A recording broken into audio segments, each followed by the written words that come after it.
ত্রিস্তর পঞ্চায়েত নির্বাচনের প্রার্থীদের হয়ে প্রচারে রামপ্রসাদ পাল। 18 সূর্যমণিনগর বিধানসভা কেন্দ্রের বিভিন্ন গ্রামগুলিতে ত্রিস্তর পঞ্চায়েত নির্বাচন ঘিরে প্রার্থীদের জন্য প্রচার চালিয়েছেন খোদ এলাকার বিধায়ক তথা বিধানসভার উপাধ্যক্ষ রামপ্রসাদ পাল।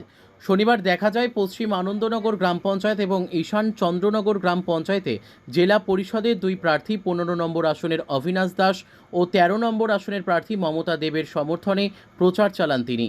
রামপ্রসাদ পালের নেতৃত্বে এদিন বিরাট পদযাত্রার পর হয় সভা।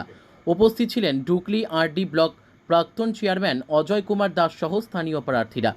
রামপ্রসাদ বিরোধীদের সমালোচনা করতে গিয়ে বলেন, কংগ্রেস সিপিএম চায় না মানুষের পাশে থেকে এলাকার উন্নয়নে সামিল হতে, তাই অধিকাংশ আসনে নির্বাচনে প্রতিদ্বন্দ্বিতা না করে দায়িত্ব এড়িয়ে পালিয়ে গেছে। বিজেপি দল বরাবরই মানুষের পাশে আছে বলে দাবি করেন তিনি। এদিনের এই কর্মসূচিতে দলীয় কর্মী সমর্থকদের ব্যাপক উপস্থিতি লক্ষ্য করা গিয়েছে। তাতে থেকে কাজ করতে পারে, এই জন্য আমাদের ত্রিস্তরের নির্বাচনে আপনাদেরও সমর্থন চাই।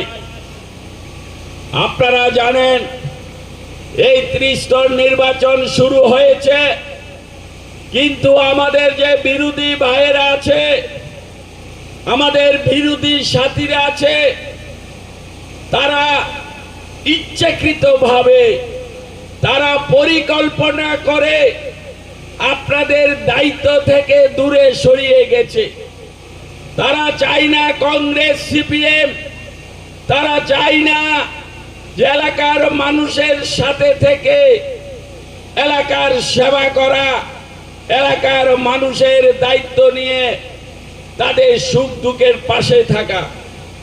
যদি তারা তাদের এই মানসিকতা থাকতো, তাহলে তারা পঞ্চায়েত নির্বাচনে আসতো, তারা পঞ্চায়েত সমিতি নির্বাচনে আসতো, কিন্তু তারা কোথাও তাদের প্রার্থী দেয়নি।